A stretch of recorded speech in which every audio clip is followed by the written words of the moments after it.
Please, I want to ask you people, I have 1 million naira to send to anybody that can go on Google and find any time I posted a tweet or Instagram or Facebook or whatever, any defamatory whatever on Peter's wife. Please, the first person to send that thing to me on my DM will win 1 million naira. Jude Okoye. Now you see, statement like this, that you're going to offer 1 million naira, this is where I feel pity for Paul.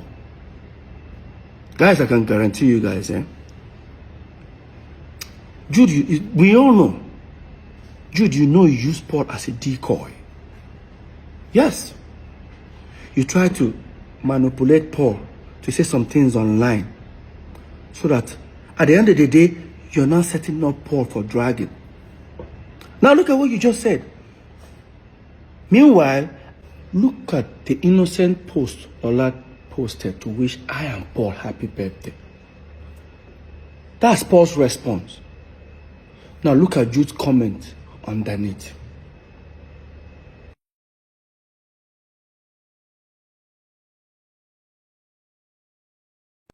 There has never been a time Paul have ever had maybe a physical altercation, argument, insult, on Lola. But on Jude's side is opposite way. Jude have threatened Lola in front of Lola and myself. Jude have insulted Lola in front of me. And I wanted to hide this governor. It was actually Governor Imoke who invited us over for peace talk. And let me tell you what the man did that day. By the time we arrived, he looked at Paul. Paul started talking. Paul finished talking. He said, Jude, your turn. Jude finished talking. Let me tell you what that governor did that very day. He said, Peter, you're not going to say anything. I thought it was like a team work, like, Governor, I'm not going to say anything. Why? They've all said their own side of the story. He said, Peter, I don't think you need to say something. I said, why? He looked at me and said, Peter, Paul, if I were you guys, do you know what your problem is? It's this Jude. If I were you guys, fire him. And I said, oh. That was when Jude started saying, hey, you know what? As it is, they should tell Lola. Anyway, he says Lola, he's going to shoot her. Jude, you have so many times, countless times, insulted Lola in front of me, in front of people, in front of saying that tata. In fact, I don't want to even say this now. What if I tell you guys that Jude have insulted my son? You called my son a bastard in front of me and Lola.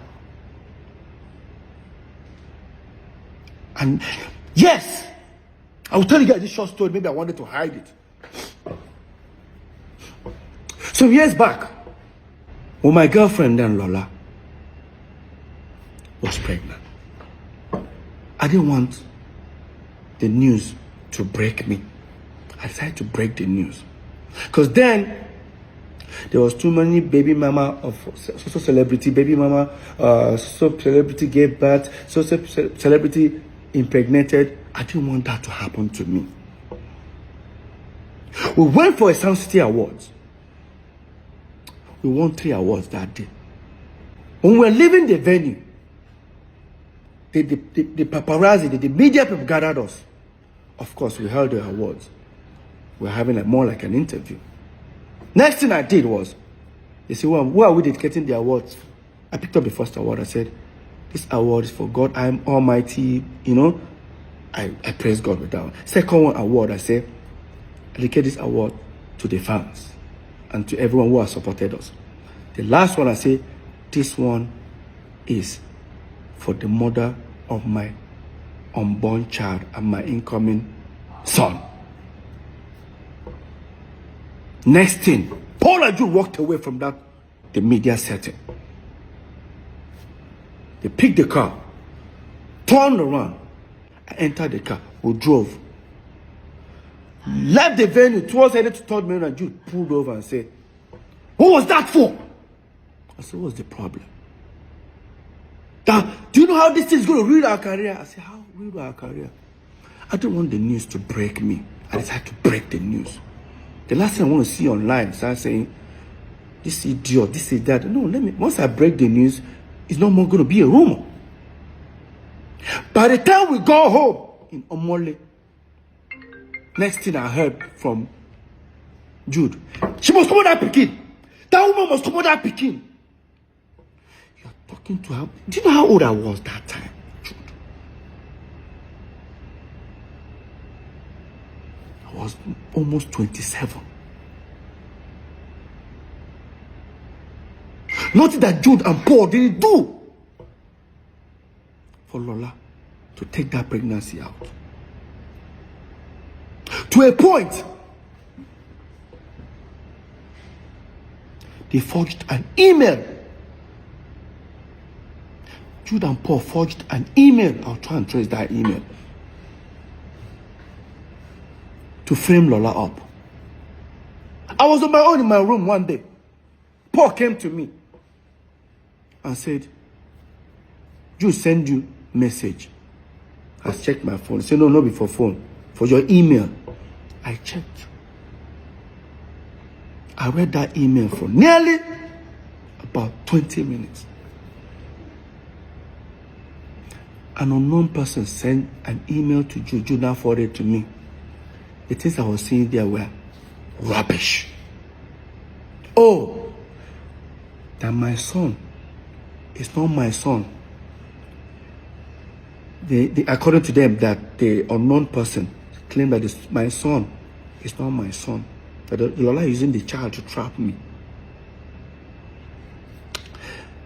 That I don't want to name some notable names that they mention. Mention about 4 notable names. That is that either of them that got Lola pregnant. He said, he don't read and finish. I said, what you go do about her? I said, what are you expecting me to do? Peter, this thing go kill our career. Kill what career, Paul? That my girlfriend is pregnant. Kill what career, Paul? Paul left. I didn't bother. I forwarded that email to Lola. But let me take you guys back a little bit. So, we moved into Omole some years back. Almost like 16 years ago. When we moved to Omole, I was one who found the house, the duplex we were living there. Because I found the house, I have to take the master bedroom. Right? When we moved into the house, our mom came. She visited us. From Jos, she came. I greeted my mom. This was like when my son was like 5, 6 months old. When my mom visited, of course, I have to give my mom the master bedroom, and I joined Paul's room. My mom didn't come in. No, she came out. You all know our mom is a pastor. She came with 3 of our pastors. When my mom came, next thing, I greeted my mom. I was just smiling. You know, you're expecting like a mother to be like, how is your new baby? My mom didn't ask. My mom just said, hi, Lola. I just said, she's fine. She said, can you tell her to come tomorrow? I said, okay, you want to see the baby? I'll tell her. She said, no. Let her not come with the baby. I said, Mom, why? You don't want to see the baby? She just said, no. Let her come first. My people, how do you guys expect me to call Lola? Because Lola was living on the island. We were living in Omole, mainland. How do you expect me to tell Lola, my mom wants to see you, and Lola will not come with the baby? It took me 3 hours thinking of, I have to go and meet one of the pastors. I said, is there anything? He said, no, don't worry. Your mom said you shouldn't, Lola shouldn't not come with the baby. Just leave it that way. I said, okay. And I finally got an idea. And I called Lola. Hey, babe, what's up? My mom is in town. Oh, really? And she wants to see you. She said, oh, nice. She wants to see the baby. Okay, I'm going to give the baby a bath once I get up. I said, Lola was so excited. I said, Lola, do not come with the baby. She was like, why? I said, because we fumigated the house. It's not going to be good for the baby to inhale. She said, when did we do the fumigation? I said, Even our mom is actually uncomfortable about it, but she just have the money, so it's not good for the baby. I said, okay. The next day, Lola came. She called me that she's at the gate. I went outside. While Lola sat in the living room, I didn't see anybody in the house. I didn't see any of my brothers, the pastors. I didn't I expect to see them in the living room where Lola was. I didn't see any of them. Just let me go check. And I opened the door. In that my master bedroom where my mom was, everybody was seated. Even our firstborn, the one that is older than the next person before Jude, that lives in Lagos, was there.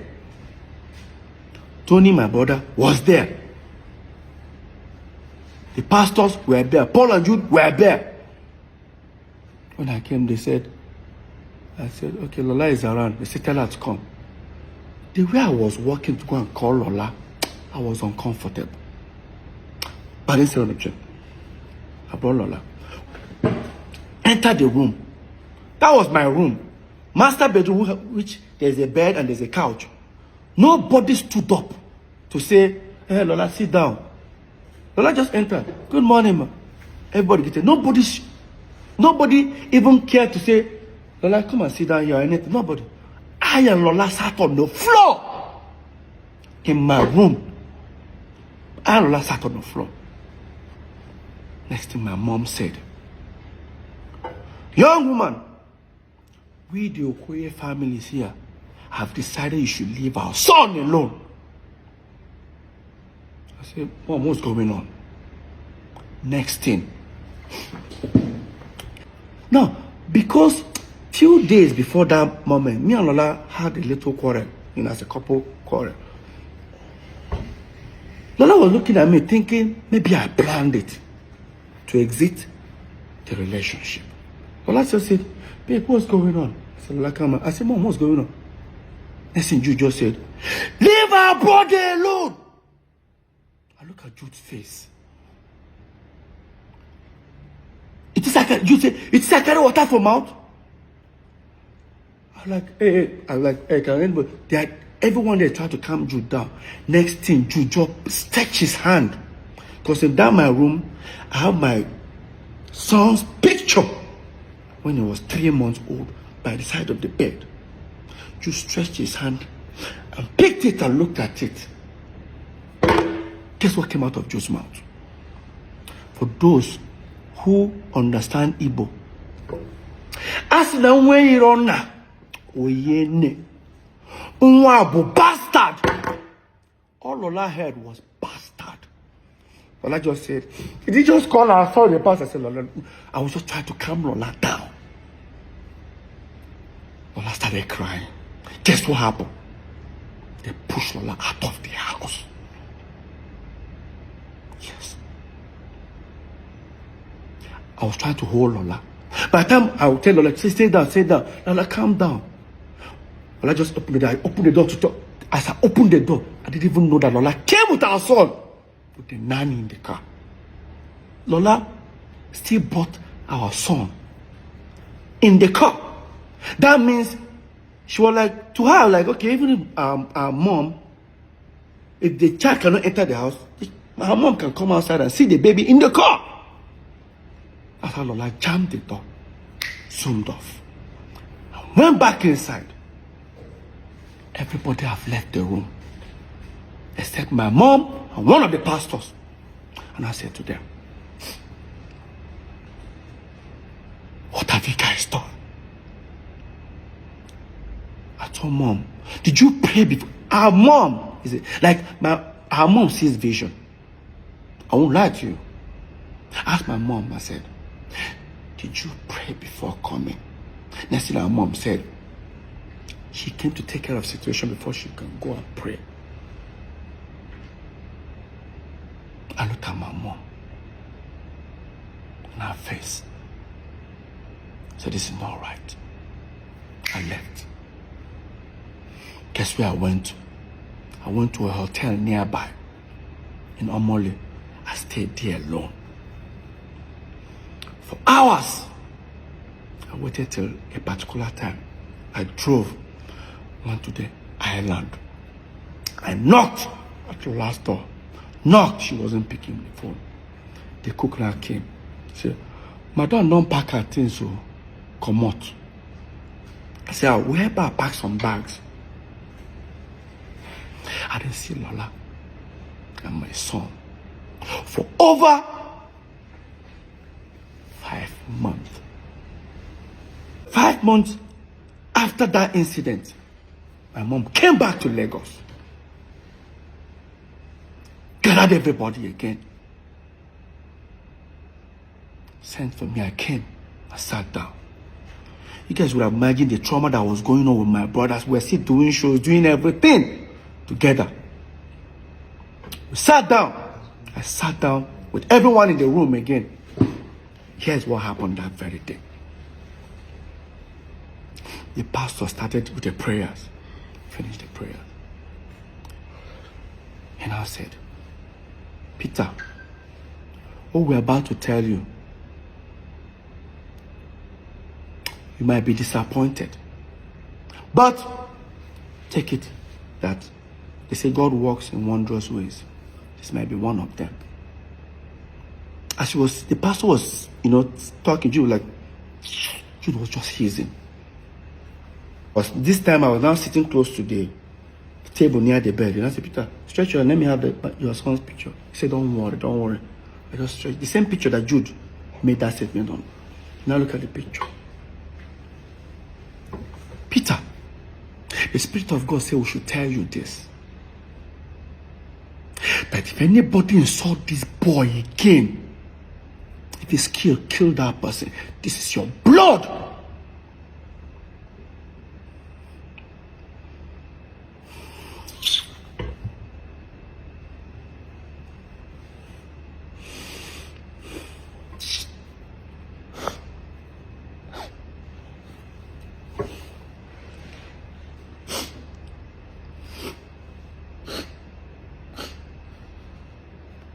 I remember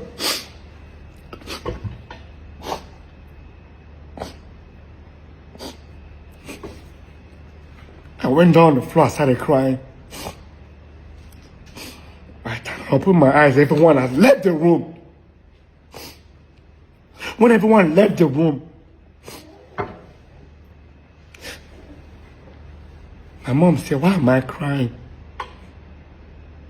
That they just told me a good news. I told her, what's good about this news? What is good about this news? I went to the wardrobe because it's my room. I started packing my bags.